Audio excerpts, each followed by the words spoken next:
उन्हाळ्यात तोंडाला चव नाही, काही खाऊ वाटत नाही, तर अशी कैरीची कढी आणि गरमागरम भात खाण्यास घ्या, खूप छान लागते।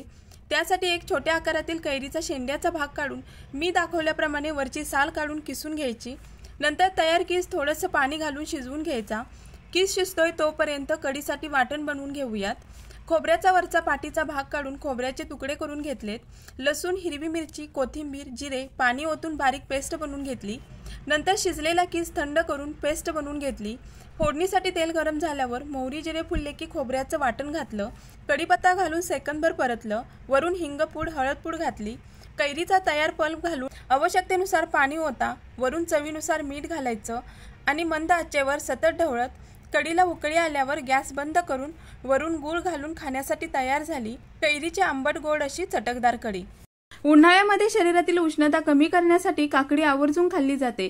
तर रोज रोज काकडी खाऊन कंटाळा येतो, तर आज मी अगदी वेगळा चटपटीत खमंग असा काकडीचा पदार्थ बनवला। त्यासाठी मीडियम साईज मधील 2 काकडी घेऊन वरची साल काढून काकडी खिसून पिळून घेतली। इथे 1 वाटी काकडीचा किस आहे। याच्यात बारीक चिरलेला कांदा, कोथिंबीर, पांढरे तीळ, 2 वाटी गव्हाचं पीठ, तिखटानुसार लाल तिखट, 1 चमचा गरम मसाला, चवीनुसार बारीक मीठ, अर्धा चमचा हळदपूड घालून सर्व जिन्नस चांगले एकजीव करून मळून घेतलं। लागल्यास काकडीचं 1-2 चमचे पाणी घालून मळून घ्या। नंतर कॉटनचा स्वच्छ कापड घेऊन हव्या त्या आकारात उंडा घेऊन धपाटी थापतो अगदी त्या प्रकारे थापून घ्यायचा आहे। नंतर तवा गरम झाल्यावर मी दाखवल्याप्रमाणे तव्यात सोडून दोन्ही बाजूनी तेल लावून सोनेरी भाजून खाण्यासाठी तयार झाले काकडीचे खमंग असे थालीपीठ। हे थालीपीठ दही, बटर, टोमॅटो केचप सोबत खाण्यास घ्या। तसेच खूप छान खमंग आणि तोंडची चव वाढवणारा पदार्थ आहे।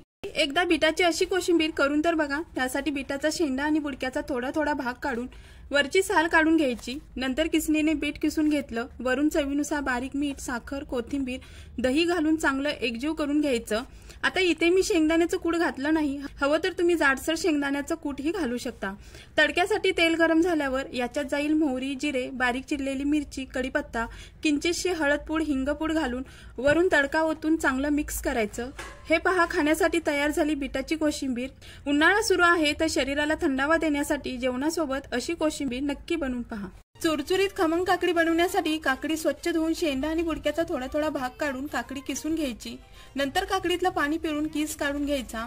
हे पहा, तुम्ही कणिक मळताना किंवा भात बनवताना त्याच्यात घालून याचा उपयोग करू शकता। नंतर याच्यात चवीनुसार बारीक मीठ, साखर, लाल तिखट, जाडसर शेंगदाण्याचं कूट, अर्धा लिंबाचा रस, बारीक चिरलेली कोथिंबीर घालून चांगलं एकजीव करून घेतलं।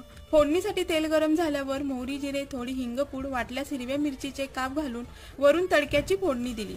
सर्व चांगलं एकजीव करायचं। जेवणा अगोदर 5 मिनिटे अशी खमंग काकडी बनवा, म्हणजे मऊ पडत नाही, कुरकुरीत राहते। तोंडी लावण्यासाठी तसेच ताटाला लावण्यासाठी साईड डिश म्हणून अशी खमंग काकडी नक्की बनवून। उन्हाळ्यात शरीराला थंडावा देणारं असं पेय आठवड्यातून एकदा तरी प्यावंच। त्यासाठी बाउलमध्ये 2 चमचे नाचणीचं पीठ, त्यात 4 चमचे दही किंवा ताक, अर्धा ग्लास पाणी ओतून चांगलं एकसंध ढवळून घ्यायचं। 2 लसणाच्या कुड्या, 1 चमचा जिरे बारीक वाटून घेतलं। नंतर 2 ग्लास पाणी, चवीपुरतं बारीक मीठ घालून पाण्याला उकळी आल्यावर त्याच्यात तयार मिश्रण ओतून चांगलं ढवळून मिनिटभर शिजवून घ्यायचं आहे। मिनिटानंतर गॅस बंद करून मिश्रण कोमट किंवा थंड झाल्यावर याच्यात वाटलेला लसूण, जिरे आणि बारीक चिरलेली कोथिंबीर घालून पिण्यासाठी तयार झाली आंबील। सेम प्रोसेस मध्ये ज्वारीच्या पिठाचीही आंबील बनवली जाते। शरीराला थंडावा देणारी अशी पौष्टिक आंबील नक्की बनवून टाक। जेवणानंतरही बोट चाटत राहाल इतकी चविष्ट ताकाची कढी बनवूयात। कढी फुटू नये म्हणून टिप्स सांगितली आहे। प्रथम आपण कढीसाठी मसाला बनवून घेऊयात। मिक्सरच्या भांड्यात लसूण, अद्रक, खोबरं, तिखटानुसार हिरवी मिरची, जिरे घेऊन बारीक वाटण बनवून घ्यायचं। नंतर मिक्सिंग बाउल मध्ये दही घेऊन असं मिक्सरने थोडं फेटून घ्यायचं। आवश्यकतेनुसार पाणी ओतून याचं ताक बनवून घेतलं। फोडणीसाठी तेल गरम झाल्यावर मोहरी, हिरव्या मिरचीचे वाटण घालून मसाला तेलात चांगला परतायचा। आता इथं माझ्याकडे कढीपत्ता नाही, तुम्ही कढीपत्ता आवर्जून घाला। कढीपत्त्यामुळे कढीला खूप छान टेस्ट येते। हळदपूड घालून गॅस बंद करायचा आणि याच्यात ताक ओतायचं। वरून चवीनुसार मीठ, साखर आणि बारीक चिरलेली कोथिंबीर घालायची। नंतर गॅस चालू करून मंद आचेवर कढीला चांगली उकळी येईपर्यंत सतत ढवळायचं, म्हणजे कढी अजिबात फुटत नाही। तुम्ही अशी कढी भातासोबत तसेच कढीमध्ये भाकरी चुरून खाण्यास घ्या। याने तुमचं पोट भरेल पण मन भरणार नाही, इतकी चविष्ट कढी बनून तयार होते।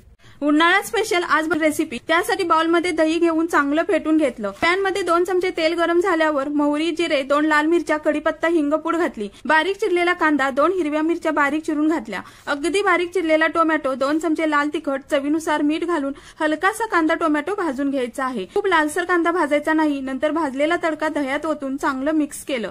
छान अशी गरमागरम बाजरीची भाकरी आणि राजस्थानी स्टाईल दही मसाला बनून तयार आहे। कधी घरामध्ये भाजीला काहीच नसेल तर असा मेनू नक्की बनवून पहा, खूप छान लागतो। आज बनवलं लग्नाच्या पंक्तीत आवर्जून बनवलं जाणारं पेय। त्यासाठी मिक्सरच्या भांड्यात 2 तिखट हिरव्या मिरच्या, अद्रकचे तुकडे, 1 चमचा जिरे, कोथिंबीर आणि अर्धी वाटी पाणी ओतून बारीक पेस्ट बनवून घेतली। नंतर एका बाउलमध्ये 2 ग्लास इतपत ताक घेऊन त्याच्यात बनवलेली मसाला पेस्ट गाळून घ्यायची आहे। याच्यात 1 चमचा साखर आणि चवीनुसार काळं नमक घालून चांगलं मिक्स करून घेतलं। वरून बारीक चिरलेली कोथिंबीर घालून पिण्यासाठी तयार झाला थंडगार असा मठ्ठा। उन्हाळ्यामध्ये लग्नाच्या पंक्तीत तर आवर्जून बनवलाच जातो, तसेच तुम्ही जेवणानंतर असा मठ्ठा नक्की बनवून प्या। उन्हाळ्यामध्ये आवर्जून बनवून खाल्ला जाणारा सुप्रसिद्ध असा साऊथ इंडियन पदार्थ बनवला।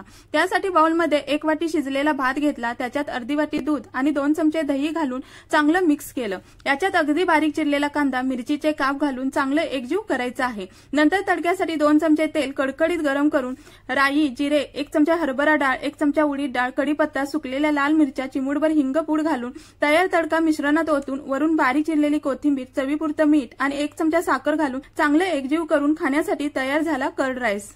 उन्हाळा खूप जाणवू लागला, तसेच अन्नपचन पित्ताचाही त्रास जाणवू लागला, तर आज मी पित्तनाशक असं पाचक पेय बनवलं। त्यासाठी 6 ते 7 अमसूलचे बोंडे घेऊन गरम पाण्यात भिजण्यास ठेवून दिले। नंतर मिक्सरच्या भांड्यात अर्धी वाटी किसलेलं ओलं खोबरं, अद्रकचे तुकडे, थोडा कढीपत्ता, पुदिना, 1 चमचा जिरे, अर्धा चमचा सैंधव नमक, 1 चमचा साखर, 1 हिरवी मिरची आणि 5 मिनिटे भिजवलेली कोकम पाण्यासोबत घालून मिक्सरला चांगली बारीक वाटून घेतली। नंतर तयार मिश्रण गाळणीने गाळून घ्यायचं आहे। सेम प्रोसेसमध्ये राहिलेला चोथा मिक्सरच्या भांड्यात काढून पाणी ओतून बारीक करून गाळून घ्यायचा। वरून बारीक चिरलेली कोथिंबीर घालून पिण्यासाठी तयार झाली सोलकढी। जेव्हा कधी हेवी जेवण करतो तसेच पित्त झाल्यावर असे पाचक पेय नक्कीच बनवून प्यावे। उन्हाळ्यामध्ये खूप मसालेदार पदार्थ खाऊ वाटत नाहीत, तर अगदी कमी वेळेत कमी साहित्यात झटपट पण टेस्टी हेल्दी नाश्ता रेसिपी बनवली। त्यासाठी 1 चमचा तेल गरम झाल्यावर पाव चमचा मोहरी, कढीपत्ता, 2 चमचे उडीद डाळ, 2 वाळलेल्या लाल मिरचीचे तुकडे घातले। नंतर स्वच्छ धुवून नितळून भिजवलेले पोहे घातले। चवीनुसार मीठ, 1 चमचा साखर, 1 वाटी खोवलेलं ओलं खोबरं किंवा किसलेलं वाळलेलं खोबरं घालून चांगलं मिक्स करून झाकण लावून मिनिटभर वाफलवून तयार झाले खाण्यासाठी पोहा उसळी। अगदी कमी मसाल्यामध्ये टेस्टी अशी रेसिपी बनवून तयार होते। मी दुपारच्या वेळी बाहेरून घरी आले तर मला उन्हाळा चांगलाच जाणवला, तर शरीराला थंडावा देण्यासाठी काहीतरी थंड बनवून प्यावं असं वाटलं, तर मी काय केलं, मिक्सरच्या भांड्यात 1 लिंबू पिळला, 4 चमचे साखर, चिमूटभर काळं नमक, पुदिना आणि 2 आईस क्यूब घेऊन थोडंसं पाणी ओतून बारीक पेस्ट बनवली। नंतर गाळणीने गाळून वरती राहिलेला चोथा काढून टाकला। ग्लासमध्ये तयार पुदिना सिरप आणि थोडंसं एक्स्ट्राचं पाणी ओतून वरती आईस क्यूब टाकून पिण्यास घेतलं। तुम्ही खूप उन्हाळा जाणवत असेल तर दुपारच्या वेळी शरीराला थंडावा देणारा असा पुदिना ज्यूस नक्की बनवून प्या। आज बनवले उन्हाळा स्पेशल आंबट गोड तिखट चवीची, पाहता क्षणी तोंडाला पाणी सुटणारी कैरीची रेसिपी। तर आता मार्केटमध्ये तसेच झाडालाही खूप छान छान कैऱ्या आल्या आहेत। तर 1 कैरी स्वच्छ धुवून शेंडा आणि बुडक्याचा थोडा थोडा भाग काढून तुकडे बनवून घेतले। मिक्सरच्या भांड्यात कैरीचे तुकडे, 1 वाटी ओलं खोबरं, पुदिना, तिखटानुसार हिरवी मिरची, चवीनुसार काळं नमक, 1 चमचा जिरे, 2 चमचे गुळ पावडर, खूप सारी ताजी कोथिंबीर घालून अगदी बारीक दळून घेतलं। नंतर तडक्यासाठी 1 चमचा तेलात मोहरी, जिरे, कढीपत्ता आणि हिंगपूड घालून तडका देऊन खाण्यासाठी तयार झाली आंबट गोड तिखट चवीची कैरीची चटणी। आज बनवला बिना चीक बिना दुधाचा पौष्टिक असा कॅल्शियमयुक्त खरवस, तसेच लहानापासून ते मोठ्यांपर्यंत सर्वांसाठीच पौष्टिक पदार्थ आहे। तर बाउलमध्ये 1 वाटी नाचणीत पाणी ओतून रात्रभर भिजण्यास ठेवून दिली। सकाळी नाचणी स्वच्छ धुवून मिक्सरच्या भांड्यात काढून घ्यायची। त्याच्यात 1 वाटी किसलेलं ओलं खोबरं आणि 2 वाटी पाणी ओतून चांगलं बारीक दळून घेतलं। नंतर एका भांड्यात गाळणीने गाळून घ्यायचं। त्याच्यात 1 वाटी किसलेला गुळ घालून विरघळून घ्यायचा आणि मंद आचेवर चिमूटभर मीठ आणि वेलची जायफळ पूड घालून सतत एकसारखं ढवळायचं। हे आता घट्ट होऊ लागलं आहे। पीठ चांगलं शिजल्यावर केकटिक किंवा ताटात ओतून रूम टेम्परेचरला थंड करून घ्यायचं आणि नंतर याच्या हव्या त्या आकारात वड्या पाडून खाण्यासाठी तयार झाला पौष्टिक असा नाचणीचा खरवस। चैत्रात चैत्रगौरीला नैवेद्यामध्ये प्रसाद म्हणून हा पदार्थ बनवला जातो। त्यासाठी मिक्सरच्या भांड्यात 1 वाटी भिजवलेली डाळ, 4 तिखट हिरव्या मिरच्या घेऊन ओबडधोबड वाटून घ्यायचं। आता हे मिश्रण एका बाउलमध्ये काढून घेतलं। नंतर याच्यात 1 वाटी किसलेली कैरी, अर्धी वाटी खोवलेलं ओलं खोबरं, चवीनुसार मीठ, 1 चमचा साखर, बारीक चिरलेली कोथिंबीर घालून चांगलं एकजीव करून घ्यायचं। नंतर फोडणीसाठी 1 चमचा तेल गरम झाल्यावर याच्यात मोहरी, जिरे, कढीपत्ता, हिंगपूड, 2 लाल मिरच्या, चिमूटभर हळद पूड घालून तयार तडका मिश्रणात ओतून खाण्यासाठी तयार झाली आंबे डाळ म्हणजेच वाटलेली डाळ। तसेच जेवणामध्ये साइड डिश म्हणूनही तुम्ही अशी डाळ बनवू शकता। उन्हाळ्यात ताटाला अशा चटण्या असल्या की एक भाकरीऐवजी 2 भाकरी जाते। तर पॅनमध्ये तिखटानुसार वाळलेल्या लाल मिरच्या, 4 लसणाच्या पाकळ्या चांगल्या तरतर भाजून प्लेटमध्ये काढून घ्यायच्या। याच्यात 1 वाटी जवस चांगले भाजत आल्यावर 1 चमचा जिरे घालून चांगले भाजल्यावर प्लेटमध्ये काढून थंड झाल्यावर मिक्सरच्या भांड्यात जवस, भाजलेली मिरची, लसूण, टेस्टनुसार मीठ घालून पल्स मोडवरती बारीक वाटून खाण्यासाठी तयार झाली जवसाची चटणी। अशी चटणी चपाती भाकरी सोबत खाण्यास घ्या, खूप छान लागते आणि पौष्टिक अशी तोंडाची चव वाढवणारी चटणी आहे। आता उन्हाळ्यामध्ये पाण्यानेच पोट भरलं जातं, खाण्याची इच्छाच राहत नाही, तर असं झटपट हलकं फुलकं जेवण बनवा। त्यासाठी 1 चमचा तेल गरम झाल्यावर पाव चमचा जिरे, ठेचलेला लसूण, मिरची, कढीपत्ता आणि 2 उभे पातळ बारीक चिरलेला कांदा घालून सोनेरी कलरवरती भाजून घ्यायचा आहे। कांदा भाजल्यावर 2 बटाट्यांची साल काढून किसून घालायची आहे। इथं आपण बटाट्याचा ठेचा बनवतोय। चवीनुसार मीठ घालून चांगलं सतत परतत सोनेरी होईपर्यंत भाजून घ्यायचं आहे। कांदा बटाटा चांगला भाजल्यावर याच्यात जाडसर वाटलेलं शेंगदाण्याचं कूट, आवडीनुसार बारीक चिरलेली कोथिंबीर घालून झाकण लावून मिनिटभर वाफलवून घेतलं। अशी बटाट्याची चटणी वरण भातासोबत तोंडी लावण्यासाठी खाण्यास घ्या, खूप छान लागते। तसेच चपाती भाकरी सोबत खाण्यास घेतली तरीही चालेल। उन्हाळा चांगलाच जाणवू लागला आहे, तर शरीरातील उष्णता कमी करण्यासाठी आज मी बनवलं शरीराला थंडावा देणारं पेय। त्यासाठी इथं मी मोठा 1 चमचा जिरे घेऊन हलकसं भाजलं, त्याच्यात 1 ग्लास पाणी ओतलं आणि पाण्यात जिरे शिजवून घ्यायचे आहेत। हे पहा, पाण्याला डार्क कलर येईपर्यंत शिजवून घ्यायचं। नंतर पाणी थंड झाल्यावर मिक्सरच्या भांड्यात ओतून जिरे पाण्यासोबत बारीक वाटून गाळून घेतले। नंतर ग्लासमध्ये आईस क्यूब, 2 चमचे गुळ पावडर, अर्धा पाव चमचा काळं नमक, 2 चमचे चिंचेचा कोळऐवजी लिंबू रस घातला तरी चालेल। स्वादानुसार बनवलेलं जिरा पाणी आणि लागेल तसं नॉर्मल पाणी घालून पिण्यास तयार झालं जिरा पाणी। उन्हाळ्यामध्ये असं पाणी आठवड्यातून एकदा तरी आवर्जून प्यावेच। आज मी उन्हाळ्यामध्ये बनवलं जाणारं ऑथेंटिक गोवा स्पेशल पेय बनवलं।